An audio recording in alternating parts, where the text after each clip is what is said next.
Welcome to the People Success Circle, your go-to source for actionable insights and strategies to create thriving workplaces and rewarding careers. I'm Mindy East, an HR leader with over 28 years of experience helping businesses and individuals unlock their full potential. Whether you're a business leader looking to build a stronger team or a professional ready to thrive, you're in the right place. Get ready to uncover proven strategies for success, both personal and organizational. Let's dive in.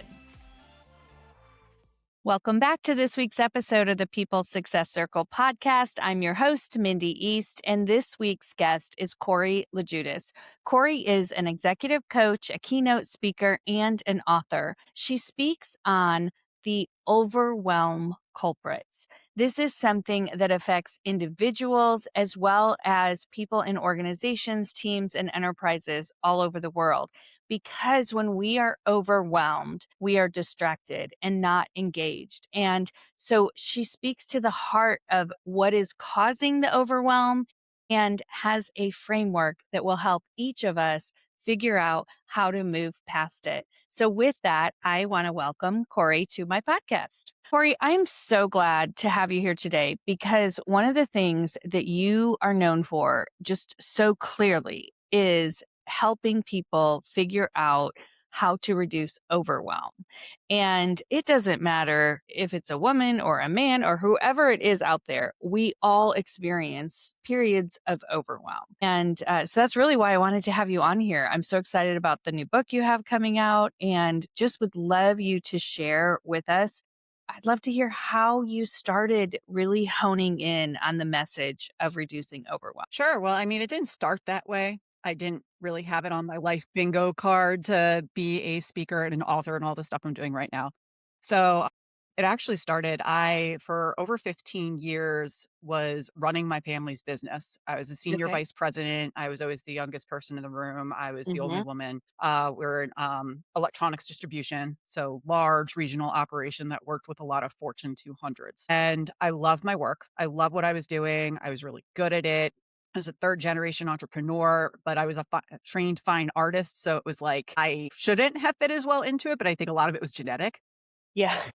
But that said, going through all of it, I was always a high performer. And I went through a phase in my life where I had more pivotal life moments and crises than most people experience in a lifetime. Mm. And most of them were very common, just to name them. And I'm not naming them because I want any kind of, anyone to feel bad for me or anything like that. We're through it at this point, right?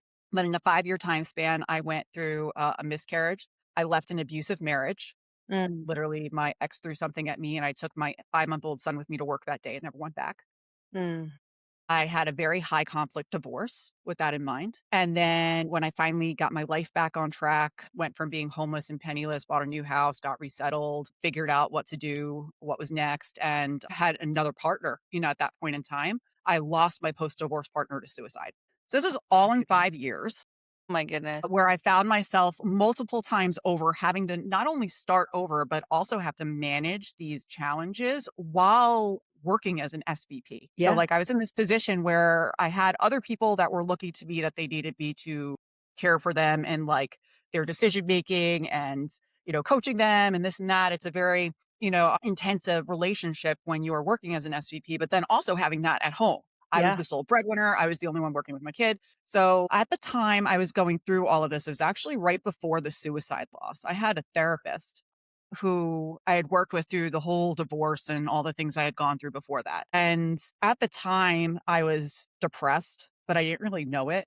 And we were Yeah. kind of exploring that. And it all stemmed from me having this commute. It was a 20-hour week commute that I was basically paying my au pair a part-time salary just so I could commute to my job. And that's what I was riffing on at the therapist that day. And she was very gently trying to convince me to find another career. Mm. And in the process of doing that, she asked me, Corrie, you've been able to, in the time frame I've known you, navigate very traumatic, overwhelming challenges in ways that my other patients can't do. I've never seen it because even from when I was divorced, 6 months later, I had already saved enough for a new house. I'd gotten a promotion. I really did a big deal at work. That's a lot. Found a great house in a new school district for my kid. Like, it was like I was rocking it. My therapist is like, that it takes my other patients years to do this. Mm, Have you ever considered becoming a coach? And the funny part about this was I had seen the Tony Robbins documentary 2 years, yeah. actually, it was a couple of weeks earlier, I Am Not Your Guru. And I Mhm. thought to myself, I'd never heard of him before. And I was like, how cool would it be to have that kind of effect on people, to ask them a couple of questions and change their like thinking and this and that? But I never thought that I could do it. Mhm. So I kind of dismissed it until I lost my partner to suicide. Then it kind of came back because my Yeah. therapist had told me at that time, if you could figure out how you've managed to do this, like figure out a framework or something, you can impact a lot of people. Mhm. So I discovered the culprits during that time frame after the suicide loss. Because what I did was I'm like, all right, well, with what happened with my divorce, how exactly did I do that so I can replicate it after the suicide loss? Right. Because if it is what I think it is, I should be able to repeat the process. And I found it was 5 specific culprits Mhm. that cause you to feel stuck, and Mm. overwhelmed. Mhm. And when I addressed them, I went from, having just lost my partner to within 6 months' time, I actually met my now husband. I went from being a single mom of 1 to a married mom of 4 in My about 2 goodness. years' time after that. And I also went from running my family's business to being a TEDx speaker a year Mm. later. So it works. The system Yeah. works. Yeah. You're living proof that it works really twice because after your divorce and then after losing your partner. Yes, exactly. And then, it became one of those things too that, like, yeah, my TEDx was on it, but then the world shut down due to the pandemic, so I didn't really, like, speak or anything after that, and I was Mhm. primarily a coach, and I was working as a Okay. business coach. But over the years, as I was out networking, which I know you do a lot with networking, so do I. I do. I do. Anytime I was out there, people would be like, "Oh, you should, share this story on stage," or, "Oh, you should write a book on this." When I started speaking, people were asking me, "Hey, do you have this topic as a book?"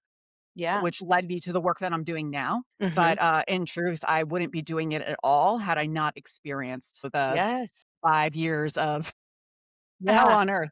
Well, I mean, those experiences, are life changing and they do form the person that you are. And I think oftentimes, most times, when we can speak or teach or coach from experience, that trust and credibility is there. And like you've shown, like not just once, but twice, how you've identified what pulled you out of that spot, which I think just gives you so much credibility in this topic. Sure, and the other thing that's interesting with it too is the more and more work that I did with it, because I am a 3rd generation entrepreneur. I've worked with corporations and enterprise and stuff like that.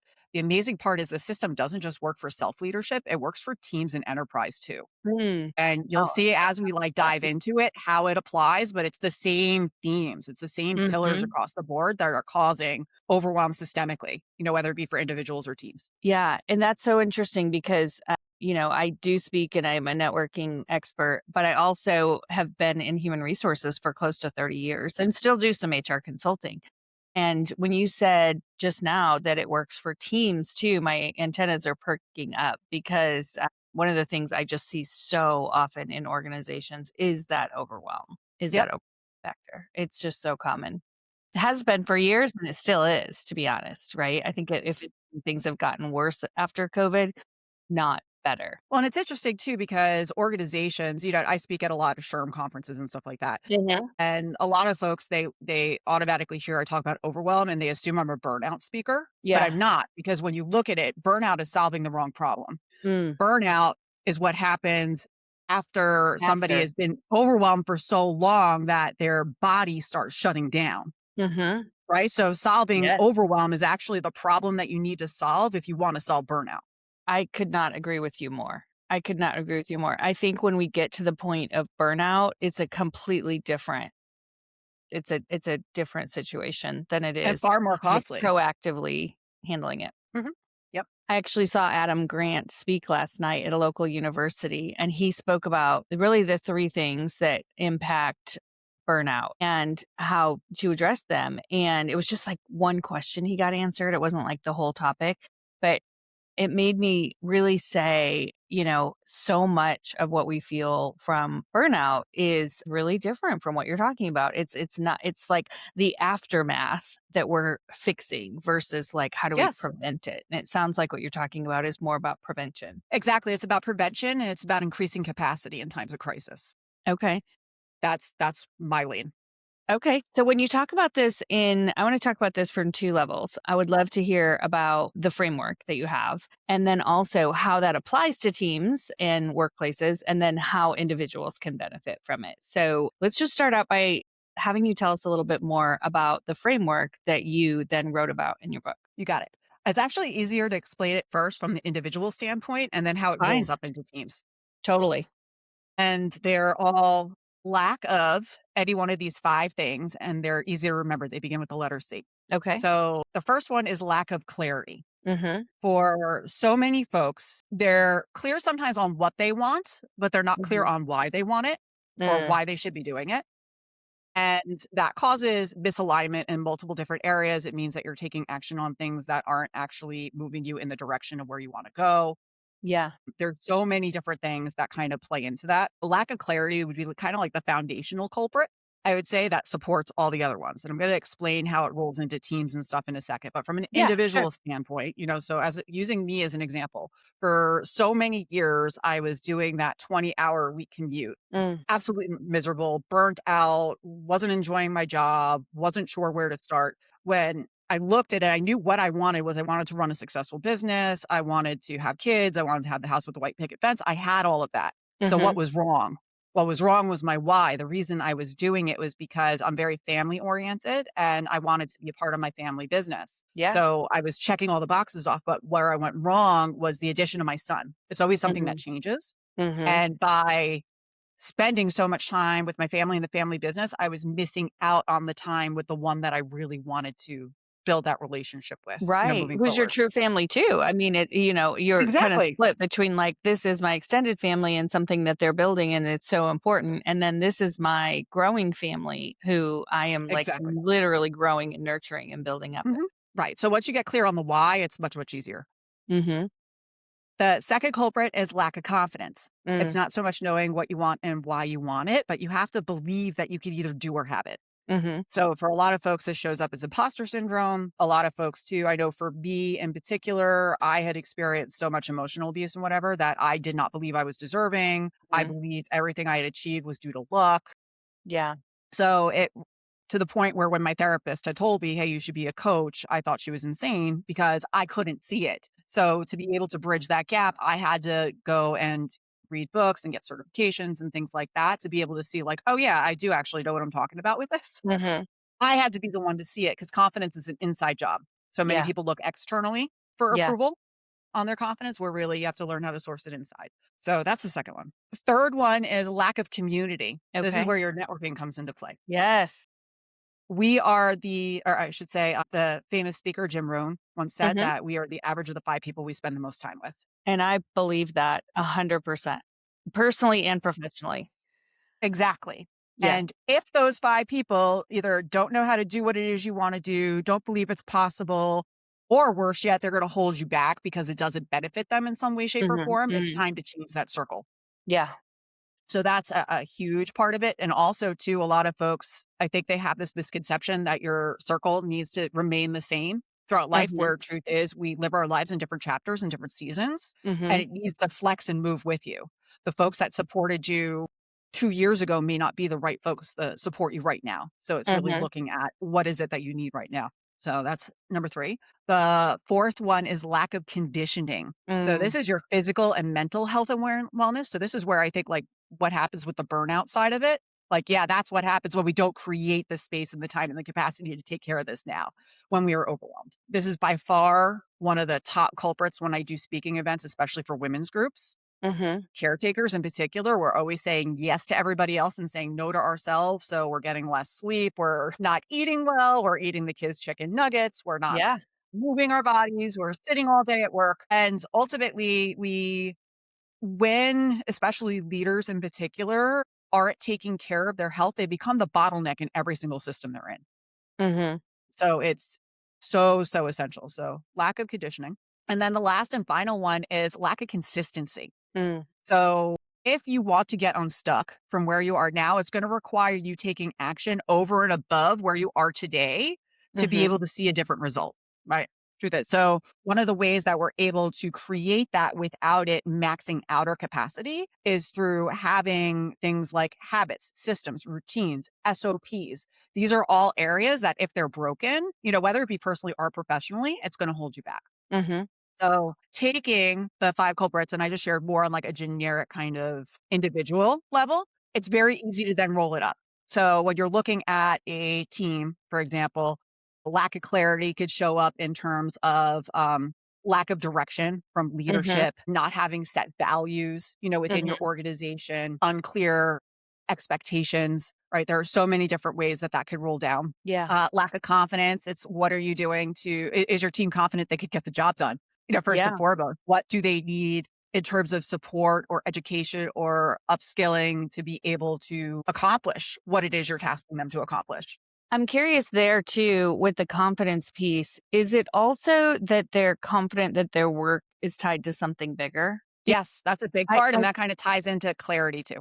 Yeah, okay. Yeah, that makes sense because I really find as an HR leader that so many times people just don't understand what they're doing and how that ties into something bigger for the company, for their department, for their team. And when they don't understand that, and you're totally right, it does go more with clarity, then it's just going through the emotions and then the engagement in their job, it really slips, right? Sure. Yeah. Yeah. And I would say it's like that's a two-part process because it's clarity on the employee or the team member. Are Hmm. they clear on what their values are and what impact they want their work to have? Yeah. And are they placed in the right team that's gonna allow them to fulfill what that looks like? And is that team and organization, are they aligned on values as well? A lot of times when I've had, executive coaching clients and career coaching clients that are really unfulfilled in their roles, it's a Hmm. mismatch in their values Mm, that they didn't get clear on their values, that that or their organization they're working with has no value, so it's very mm, toxic, as perceived by the employee. So it creates this like mismatch. But once you gain that clarity, then it becomes much, much easier. mhm. Okay, that makes sense. Yeah.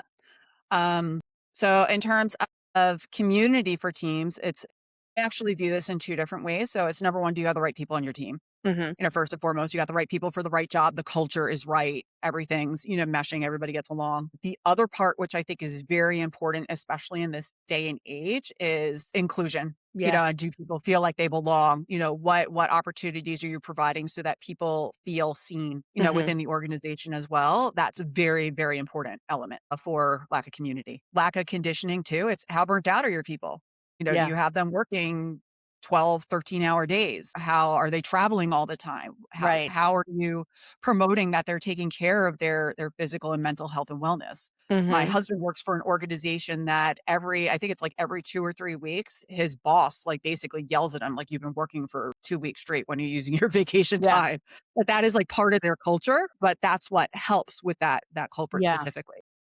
I find too that, we often think about the big things that we can help someone balance their work life, situation, whether you believe in work life balance or not. I think that's controversial, but is just not messaging, like you as the boss, not messaging your team after hours, like not even saying, you don't have to look at this until tomorrow, but just like not messaging them, like schedule it for tomorrow. Don't even message them because when we as leaders can like take control over that and manage it on our own instead of saying, putting it on them, like, don't check, I'm going to message you at 9 o'clock at night, but you don't have to check it. Like, just don't even send it till the next day. Yeah.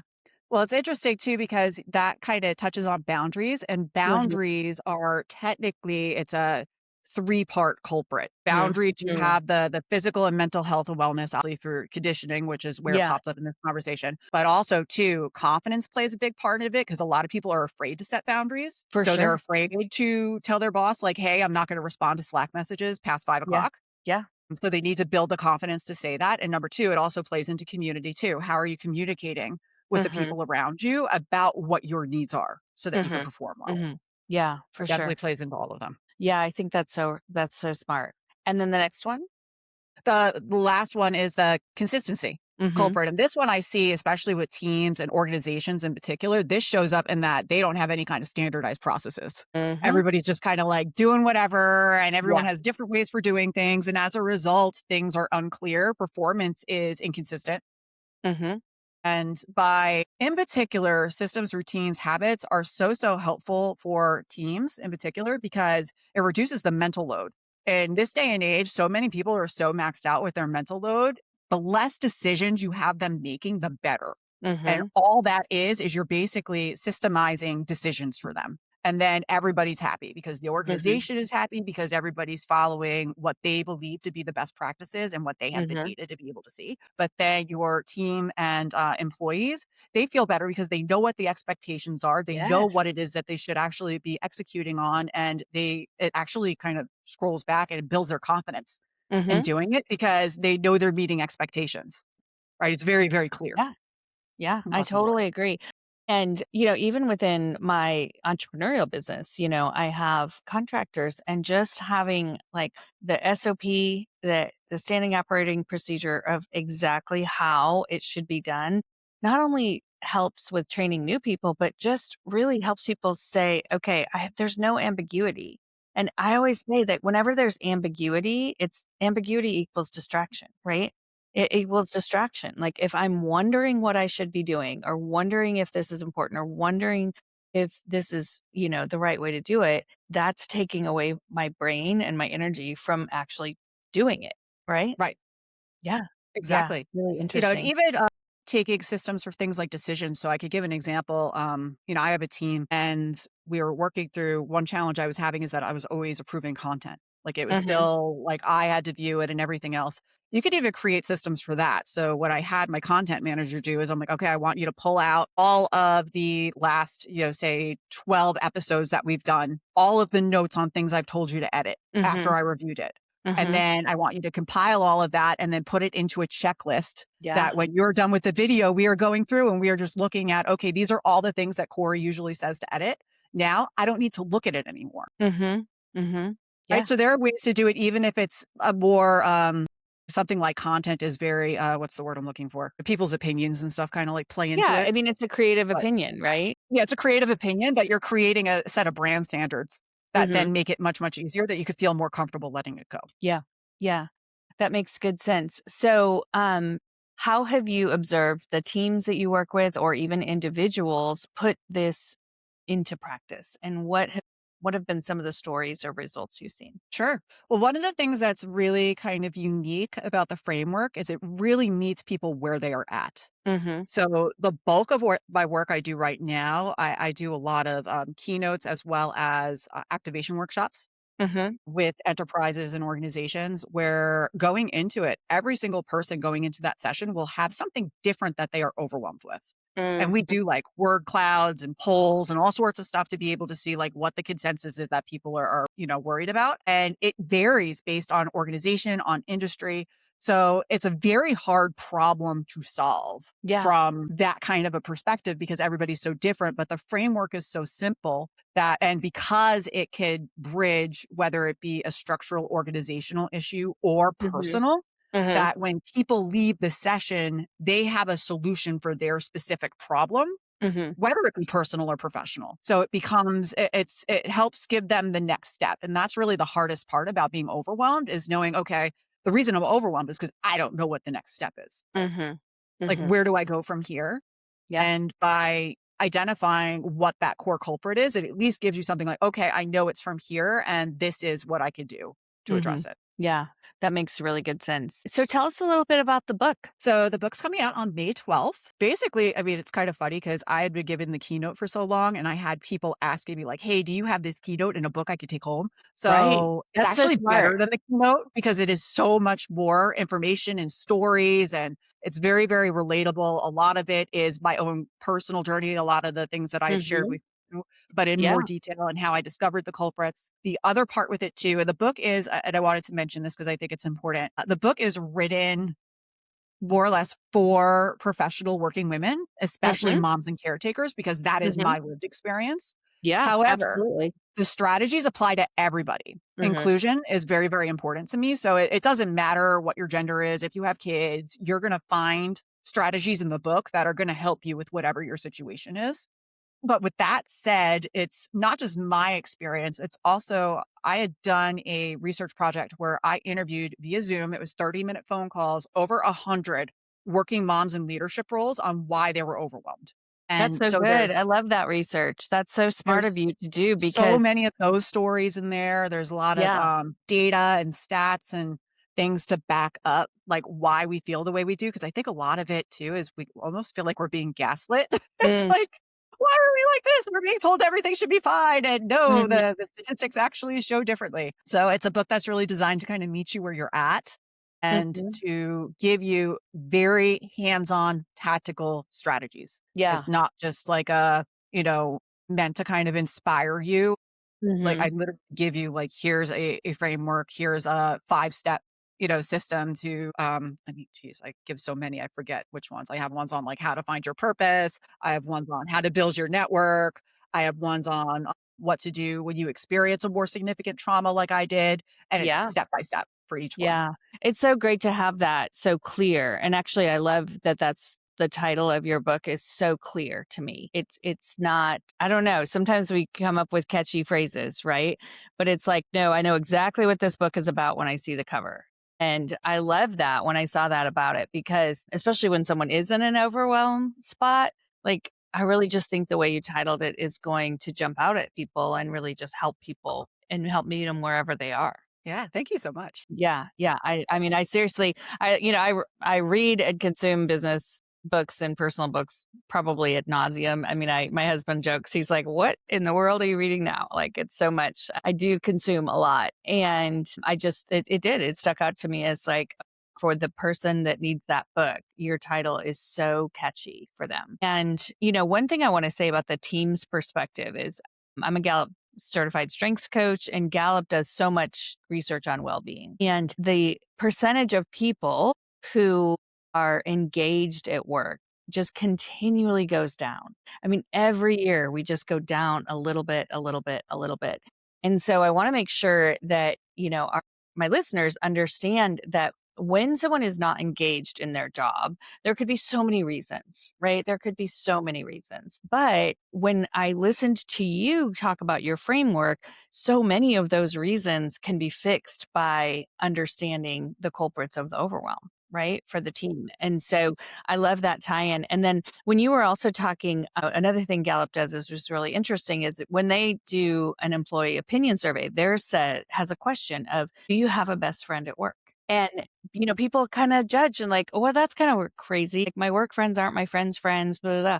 But it is proven. It is proven that people who have that community and that connection at work have 70% higher engagement. And, so as you talk about this, just like understanding as a team what we are overwhelmed by and how we can, be understanding of the person sitting next to us for what they're going through. I just think it is also important. So I love that you It are is. I tackling this, agree. you know.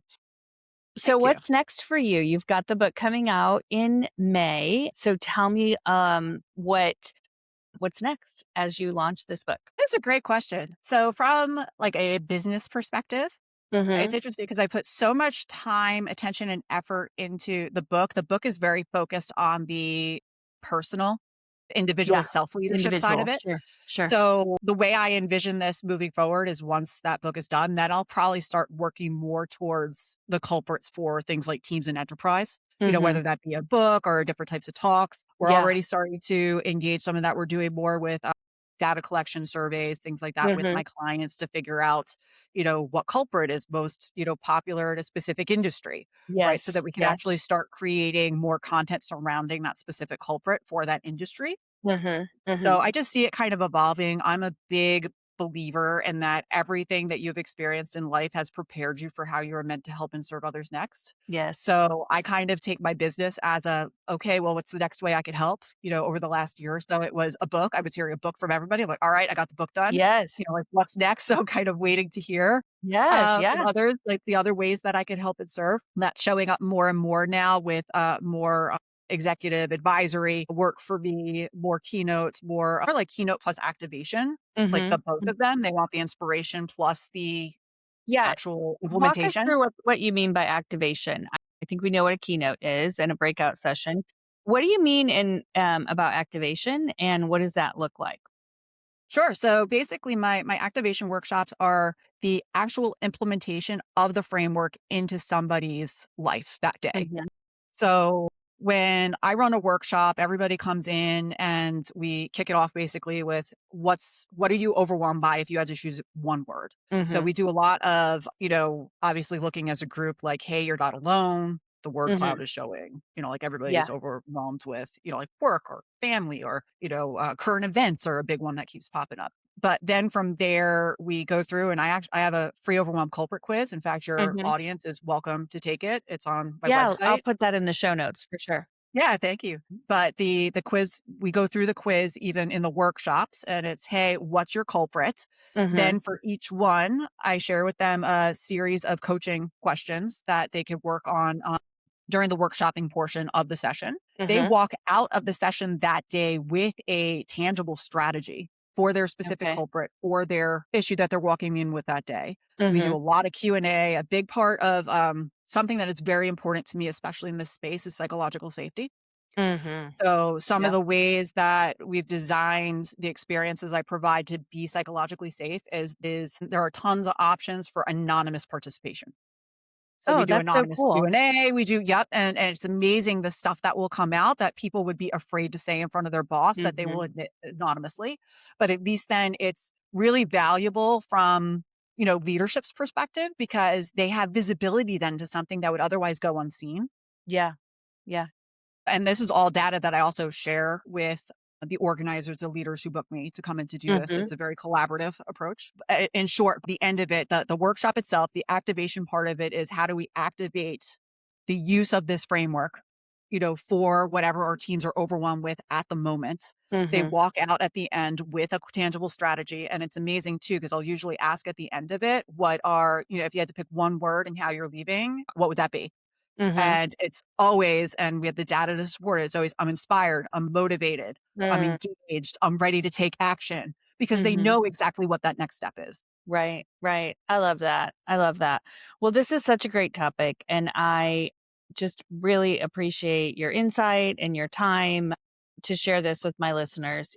This is, for all intents and purposes, an HR podcast, really, to talk about the people side of the business in any way, shape, or form, because people is not just hiring and firing and performance reviews and things like that. It's the whole person, right? And so this topic really relates to the whole person that shows up both individually and at work. So I really appreciate you coming and sharing your wisdom with us. Thank you so much for having me. Sure to link all of the information on how to get a hold of Corey in the show notes. We will put the free assessment that you can do to find your overwhelmed culprit, as Yeah. well as a link to pre order her book. And I will also link her website. So if this episode spoke to you, then definitely reach out to Corey. And as always, if you enjoyed this episode, please share it with a friend or leave us a review. And I'll see you on the next episode of the People Success Circle podcast. Thank you for joining me on this episode of the People Success Circle. I hope you're leaving with new ideas to create a thriving workplace or advance your career. If you enjoyed today's episode, don't forget to subscribe, leave a review, and share it with someone who could benefit from these insights. To connect with me, head on over to LinkedIn and search for Mindy East. Until next time, remember that when people succeed, businesses thrive.